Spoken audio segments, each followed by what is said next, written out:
Salutations, all you beautiful bitches, and welcome to a KOOK alert. Tyler, my co-host, my brother, my friend.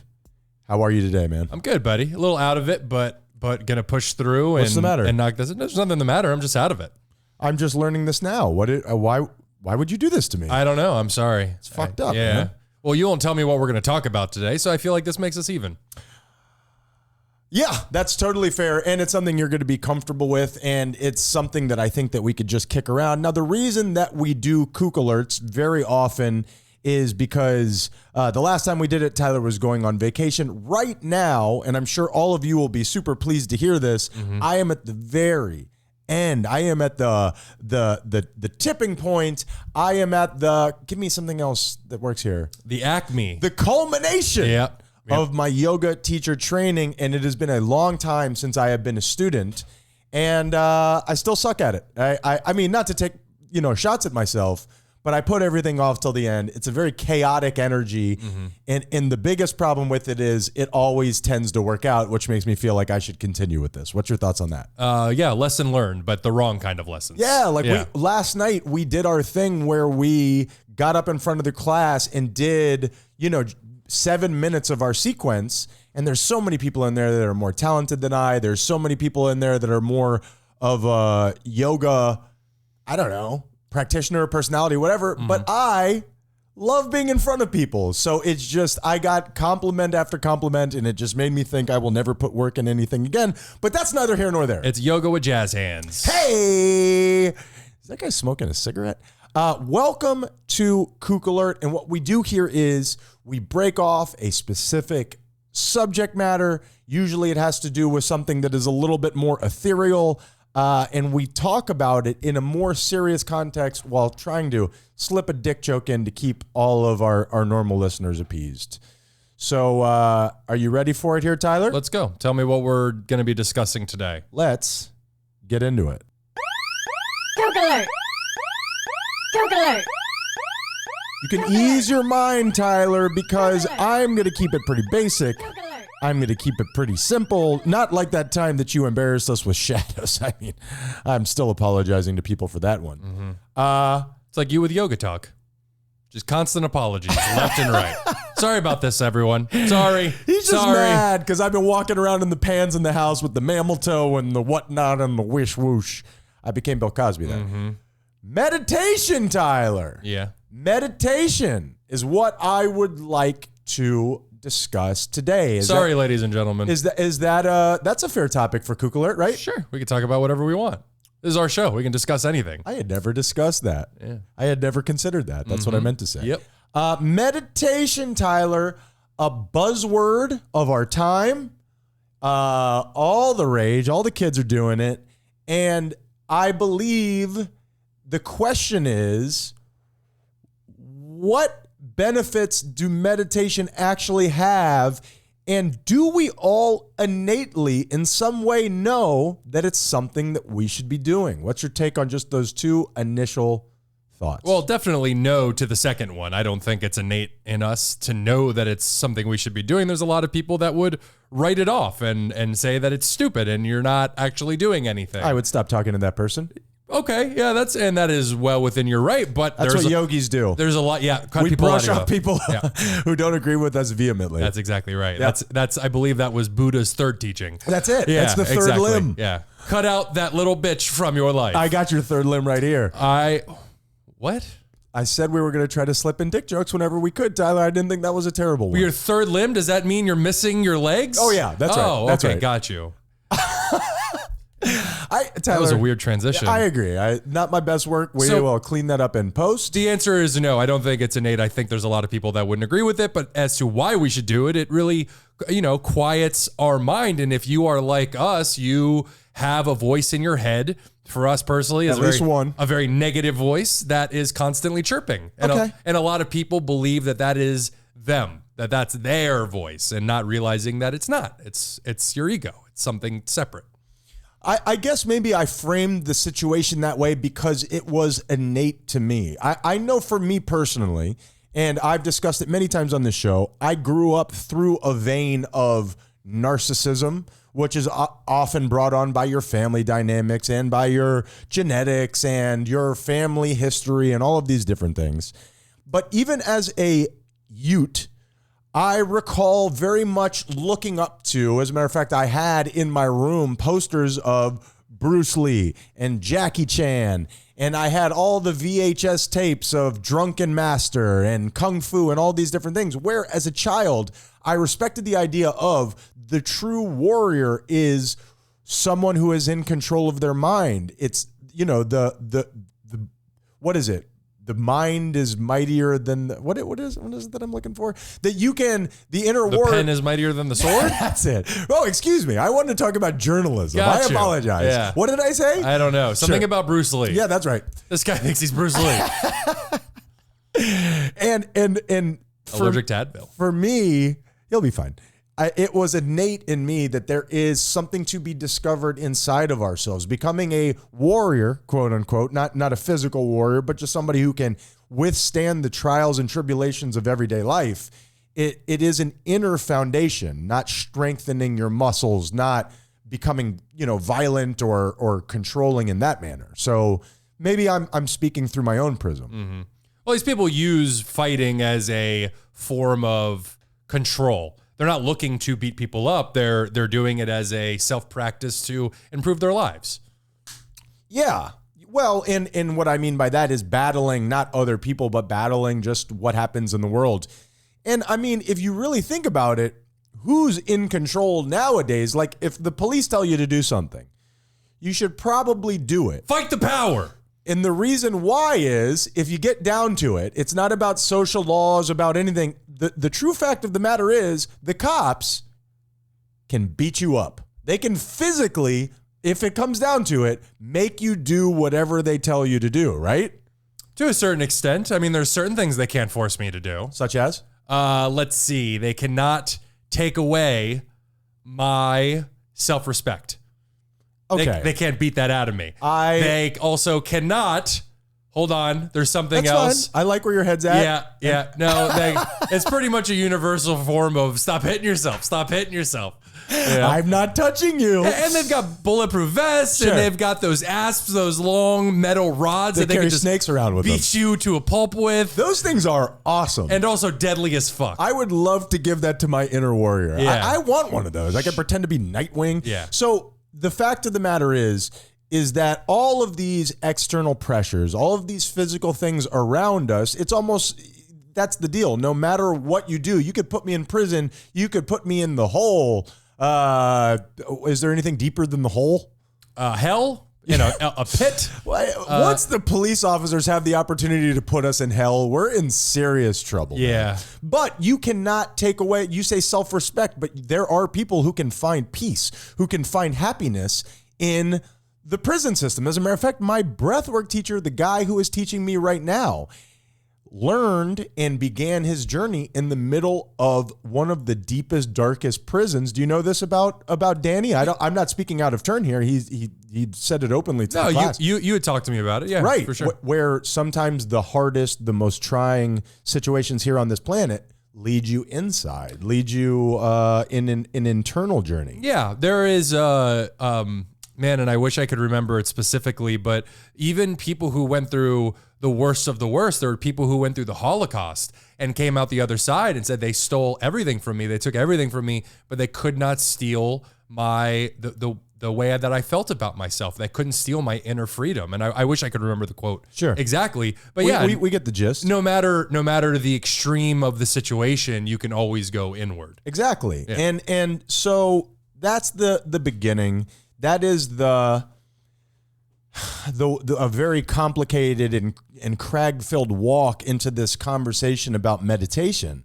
But you will admit, but will you... I was going to say, now I don't want to. Tyler, I'm going to take your self-respect before this thing is over. I will fight you tooth and nail before I agree. Okay, fine. Consider it done. Good. Will I admit what? Will you concede that the idea of meditation and finding inner peace is on an uptick right now? I believe that I went through a childhood where spirituality and religion and any of those other esoteric topics, it was looked down upon, again, through my prism. It was, if you were spiritual in my high school, you were bullied, you were made fun of. I hid all of that stuff. That's where I got some of my ideas on spiritualism and religion and all of these things that we talk about so openly here, which has been cathartic to me. I think that you're seeing now in a lot of the youths and a lot of the people want that more and more now. Is that true? Yeah, it seems that way. Well, we saw like a somewhat of a rise of it during the late 60s and 70s with the hippie generation. The only problem with that was it was so closely associated with drugs, with psychedelics. And then through the rise of the 80s, and then we hit the 90s, which was so counterculture. The opposite of that. As you just said, the pendulum swung the other way. And if you were seen as spiritual or open-minded, whatever it was, you were looked down upon. And now we're coming to a head where things have gotten so bad for us societally or mentally that we need something to free us from that. And so now we have this this movement of spirituality, meditation, all these different kook shit without the association of the psychedelics. So it's almost like the hippie era again, without all the negative connotations that came along with it. And not that psychedelics are negative. Oh, I love them. But why? What you got? I love them. Okay, that's fine. I'm on that shit right now. You want to go ahead and close this out? Because I got some stuff in the fridge. But here's... That's my stuff in the fridge. We can share. What struck me as you were saying that, what you put so eloquently, is spirituality... without putting any labels on it, spirituality is the idea that we are all connected. This world is alive and we are merely, if you will allow it, blood cells inside of a giant body. Mm-hmm. The idea that my white blood cell would think itself an individual is foolish to me if you look at it from the outside. Sure. In the 80s and the 90s, you saw a rise of individuality, a rise of I get what's right for me. I'm looking at you, Ronald Reagan, and stupid ass 80s. It's all about building on how can I get mine, and I think that we are. You hear people throw around the term late stage capitalism. I think we are beginning to rot what we have put down over that time, and especially younger people are saying this ain't working, dog. Yeah. Because you and I were born in the 80s, and we at least got a taste of some good economy. In the 90s, the economy was good. Under some might say too good. It was that economy needed to be brought down a peg or two. Somebody sold me a house when they definitely should not have. I'm just saying. I'm like, these bills are substantial. And that's the thing is now as you said, we're reaping what we sow, and the economy is just on a downturn for everybody except the wealthy, which seems to be great for them and shitty for everybody else. Good for you. And now the people, the Gen Zers who are born into this situation, they have not gotten a single taste of the good life, of the good economy. Hell, they have experienced once in a lifetime recessions 2 times already, and they're like 15. Yeah. It's not fair. Yeah, sorry about It's not fair. The even greater depression. In what I think speaks so directly to that and kind of ties back together what it is that we're discussing. People, when they are in a good economic situation, when they are in a fruitful economy, when they are getting everything that they want, it is so easy to let spiritualities and other isms slide when you have everything you need. But I've discussed on this show many times something that just stuck with me. Costa Rica, where we're going back very soon, baby. Brag. I remember seeing a man on the beach whose whole job, who I assume whole life, is to wake up in the morning, go buy a 24-pack of water, put it in his one cooler that he owns, bring it to the beach, and sell it to tourists, only to go back home, eat a little bit, go to bed, and start over tomorrow. And buy some sunscreen, dude. Those are not beauty spots. That's melanoma. I'm telling you that mole is asymmetrical, and I'm worried about it. But this guy, who is a real guy, but is also a bigger idea in my mind now. This guy, at least from the outside, I didn't get to sit down and talk to him because we didn't have the time and we don't speak the same language. That's right. Yeah.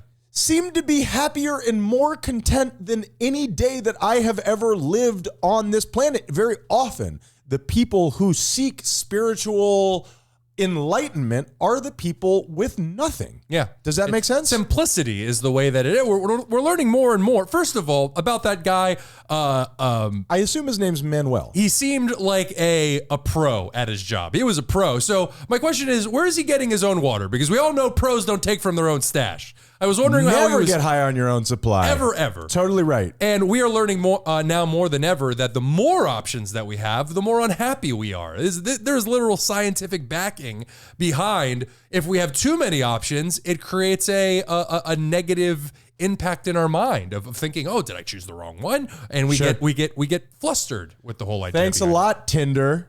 And Ronald Reagan. I feel like that was the right thing to say here. Yeah, Amazon, Crayola, way too many colors in that box. Give me too many options. Negro, what the hell's that supposed to mean? Way too close. Way too close. It says it, Tyler. If it says it on the crayon, I can say it on the podcast. Cotton white. What is this bullshit? Wait a minute. We were cutting one of those two out. Mine was never mind. So the idea is the more that we have, the more that we seek to get, as opposed to returning to going inside, as opposed to being happy with what we have. At the basis of meditation, which is the topic that we are discussing here today, is the foundational tenet of, I don't need more. Everything in this moment is exactly what I need. And the idea of searching for more and, hey, one more drink, maybe I'd feel better. One more hit and maybe I'd feel better. One more anything. No, I have it right now. All I have to do is just find it. And that is at the basis of meditation. Tyler, are you a meditator? I am. I do it twice a day. Twice a day. That's really awesome, Tyler. You had a hiatus in your meditation practice. There was a gap there. Yeah, almost a year, I believe. What have you found now coming back into it? It just makes me feel better. Like I haven't reached enlightenment. I haven't touched God or anything like, or maybe I have. Maybe he touched me. Or she. Whoa, Tyler. That's 2024. You gotta cover your bases. Or they, whatever. And so it just makes me feel better. Just taking 20 minutes each time. I do 40 minutes a day collectively. Which is great. Just taking that 40 minutes throughout the day, I just noticed that it makes me feel better. No matter what the long-term effects are, no matter what the highest point is that I can go, none of that is really on my mind right now. All I really care about is the fact that when I do this, it helps me throughout my day. So why not? I'm going to play the part of the uninitiated. I have been meditating for a long time. I believe that it has so many roots in this yoga teacher training. I'm almost positive that the other 10 people that are in the class, every single one of them got into yoga through one of the 8 paths to yoga. One of them is the asanas. It is the exercise. They came in because they wanted to look better, and this seems like something that calls to me, and then they got wrapped up in it. Sure. I came in the back door, as it were. What? I don't know what asana that is. This is a kook alert. We're not doing gay sex jokes, okay? Why did it have to be gay sex? You just said back door. So Women, I slid in through the poop chute of yoga. Ladies have back doors as well. Thank you very much. Lord knows, number one, I would not know that, and I don't care. Yeah, got you. Got you. I came in. He has transcended, ladies and gentlemen. Through the meditation. Yes, I could finally admit to being gay. Thank you, yoga. So I came in through the meditation side. I knew that I was fucked up. And I knew it was because I was outwardly seeking all of these things. And I tried meditation just to prove to myself that it wasn't real. And little by little, it led me down this path. But I will play the part of the uninitiated. How does meditation make you feel better? It's just, think about how stressed you get throughout your day. You're always moving. You're always, all these thoughts coming into your head. And it's just taking X amount of time to sit down and just be silent with yourself for however long you choose. You can do 5 minutes, you could do 10 minutes. There are people that do like an hour, which is, I got shit to do. I ain't doing an hour. I do an hour. Do you do an hour? I've done an hour before, sure. Oh, God. Sure. My God. Are you kidding me? It feels great. I get lonely in there. I need to talk to somebody. I'm happy to meditate, but would you talk to me?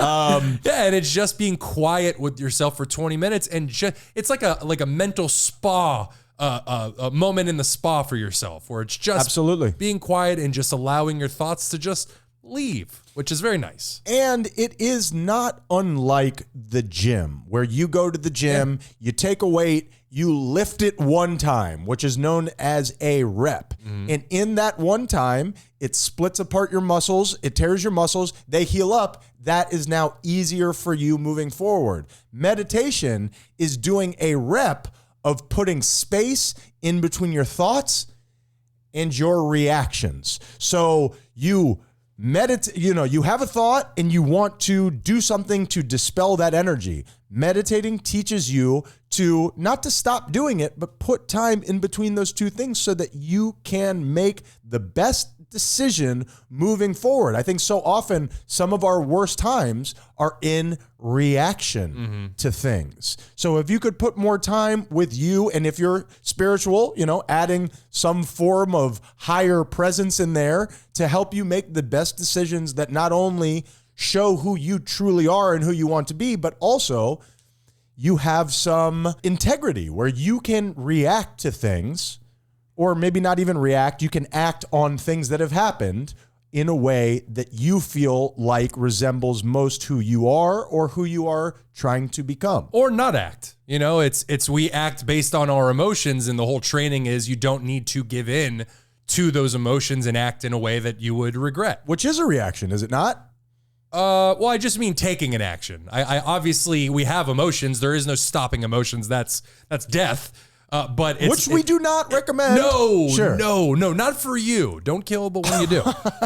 But it is like when anger comes up or embarrassment comes up, it's training and allowing yourself that when those emotions come up to just be like, nah, I'm good. I don't want to give into that. And right there, using those examples that you just used, having that pause, having that time period to bring in these things that hopefully you're constructing of self-love, understanding, forgiveness, compassion. These are all things that I think have slowly, and again, I'm speaking directly for myself. If you find any sort of purchase in this, that's great. If you don't, I appreciate you listening anyway, where these things feel like they have been weeded out of society, where it's incumbent on you to beat yourself up to get better. You should be strict on yourself, to teach yourself discipline. And in my particular take, you're giving yourself enough time to use these methods that speak to you and something that you want to just continue to get better with. Yeah, and here in the West, we've never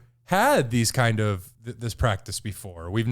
It's very big in the East, but out here in the West, we've never, it's been out there for thousands of years. Here, it's just starting to take hold, There's been, a couple people here and there who for the longest time were seen as legitimate kooks, where people would meditate and they would be spiritual and all that, and the overwhelming masses would look at them and be like, look at these fucking weirdos. Yeah. And now we're starting to see as a culture and as a society, hey, maybe this has some truth to it. Absolutely. And once again, how I ended up with all of this is I didn't believe any of it. Even though I was drawn to it as a kid, I have always had this I'm embarrassed to say this, too cool for school kind of vibe. And it's like, okay, guys, you got it. And what led me to the place that I am now is by trying out these different things. I am very much a data-driven person, and each time discovering oh shit, there's something here. Yeah. I started in such an emotionally painful place that it just took some of the pressure off of what it was that I was dealing with at that moment.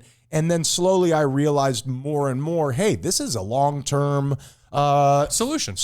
Yeah. This is something that is easing my pain and my discomfort. Well, and I think a lot of people find themselves in that position simply because, I think a cliche example is people who go to jail and then they find God. You enter into your worst place ever personally, and then you're like, dude, if I don't do something to alleviate the pain that I feel inside, I'm going to kill myself. Sure. And so a lot of people in really terrible situations. The ultimate meditation. Sure. You have all the time in the world to meditate. Wow. He is so still.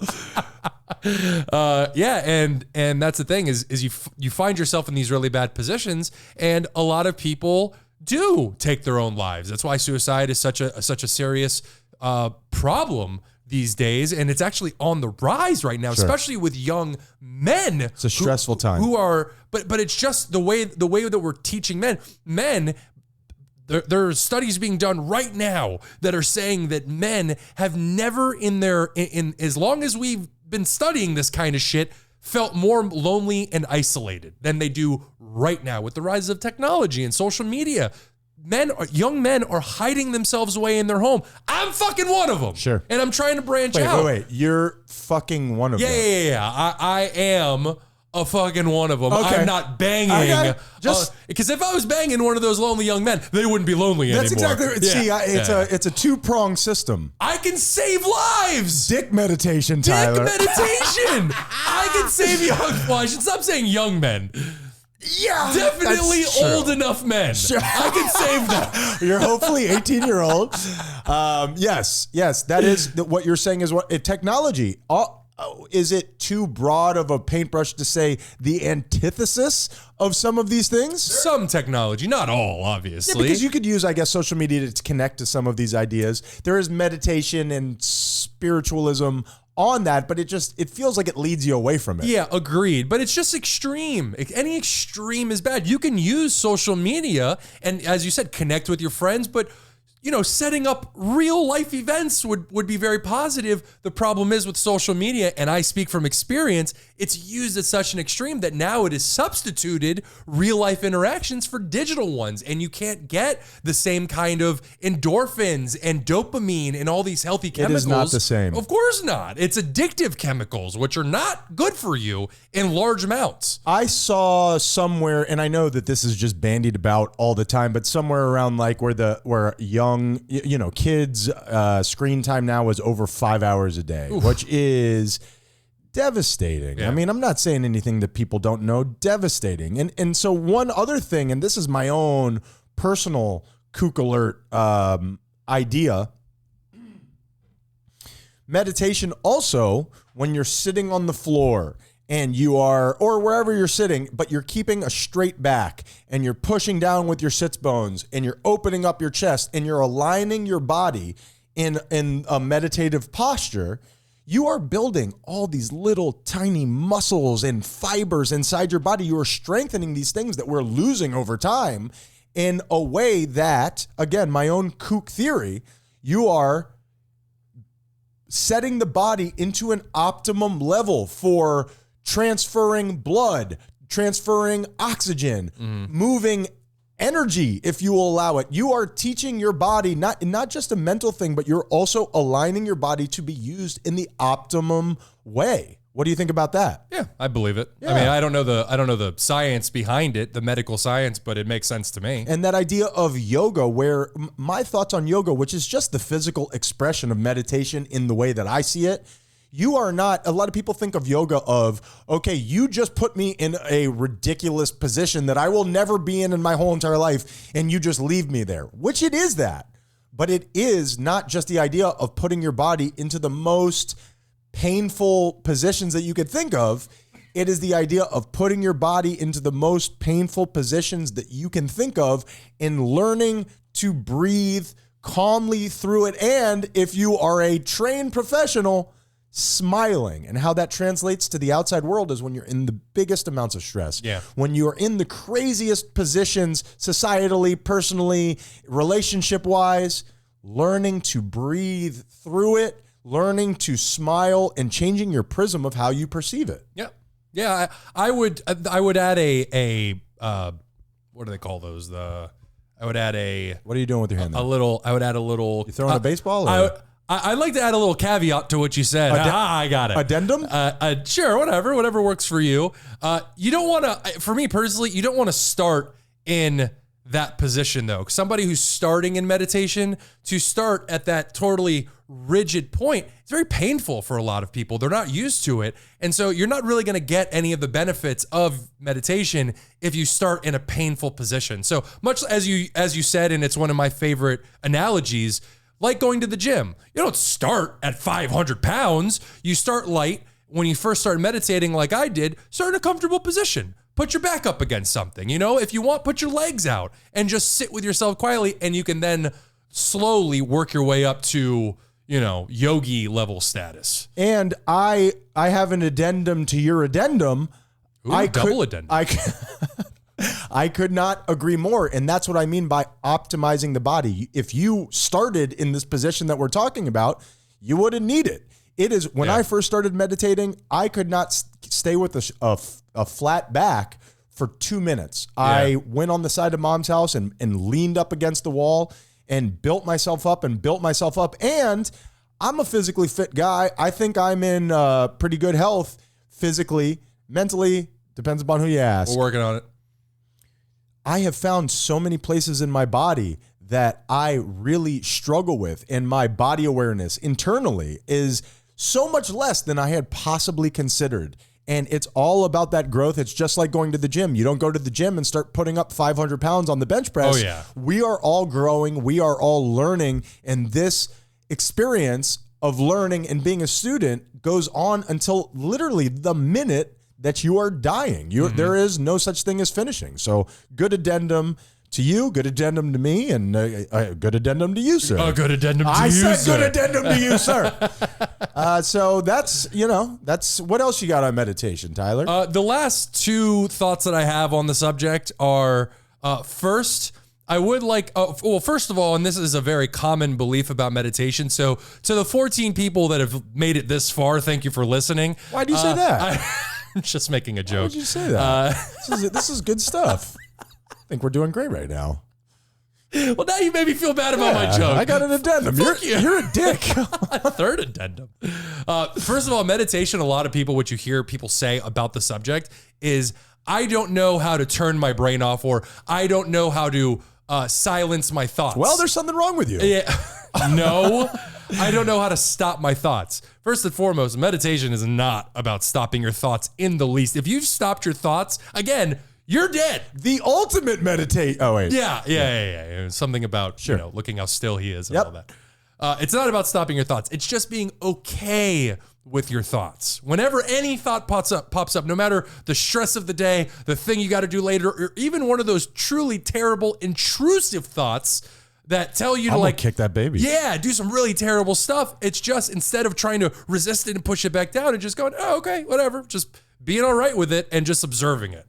Wait, can I jam something in there real quick? Please. Meditation is not, as you said, the act of ceasing thoughts. Meditation is the practice of coming back once those thoughts have occurred. Mm-hmm. It is the idea, let's say that you're doing a breath-focused meditation. You have a thought, it takes your attention, and you notice it and say, I appreciate that, and that's okay. I am now going to come back to my breath. Mm-hmm. That is a rep. Agreed. Yeah, very well said. And the second thing that I will say, going back to the technology aspect of our conversation, and you see it so much these days where, and this is not a judgment, and I'm not coming down on you parents. Oh boy. No, I'm not. It's not a judgment, because I don't think a lot of parents, I don't think very many parents at all think about it this way. But while we're sitting at the dinner table, or we're out with a group of friends or something like that, and we have our child with us, so many parents these days will just hand them a screen. The electronic babysitter. Hand them an iPad, hand them a cell phone, hand them something. It is, as a parent, it is very easy. It is very enticing. Agreed. The problem is, and this is the part where I don't think a lot of parents see it this way, in order to get out of being a parent and to give yourself that break, you are literally causing a severe addiction within your child at such a young age. You see 2, 3, 4, 5-year-olds that are using iPads like freaking Kenny G plays a saxophone, and it is just putting this addiction in them so early in life, and it is going to give them severe addiction problems leading later into life. And I understand a lot of parents don't see it that way when they do it, but I hope you guys make that decision moving forward, knowing the damage you are causing to your child when you do that. Again, no judgment. It's just giving you some perspective. I think that it is a balance like everything else, and you could just slap that on to any topic that we're having. But the idea that, learning to interact and learning to, sticking with that vein of what you just said, teaching your kids to be aware of their inner thoughts, how to deal with them, what we're discussing here, put some space in between them. That's all so important. And when they're buried in a iPad for 7 hours a day, it's hard to make that Not just for them to learn that, but also for you to forge that connection with them. You know what I mean? Agreed. And their attention span goes right out the window. We're seeing. Sure. I got that. More. I think so many of us do, and more. It's more difficult for kids to pay attention in school. Or they just outright refuse. I think a big reason is because of the technology today. It just everything is bang, bang, bang, bang, bang, bang, bang, bang. Now you want them to sit in school for 8 hours and just stare at a teacher talking. Got to put the school on the iPad. That's the deal. Yeah, COVID showed us that doesn't work very well. And so I'll just slap this on here at the end. The idea of teaching kids to meditate. How do you think that could change the world? It's the exact opposite of what I just said. It's teaching them to be still and silent and just be there with themselves, which is something we weren't taught as kids. Yeah, I agree. And I think it could be a very beneficial thing moving forward, but there's always somebody pushing against anything, any thoughts that you have, somebody is against it. Yeah, so absolutely. Meditation, do we like it? Love it. We love it. 2 stars, or excuse me, 2 thumbs, 5 stars. 2 stars out of 1 star. Yeah. So we really, really like it. Not how mouth works, but I'll accept it. Addendum to that. Great job, Tyler. Thank you. And I hope we passed on something helpful. I hope this was fun. It is something that I very much believe in, and I hope that my relationship with it grows as we do. Love it. We are those guys you hate. Be kind, or we'll kill you.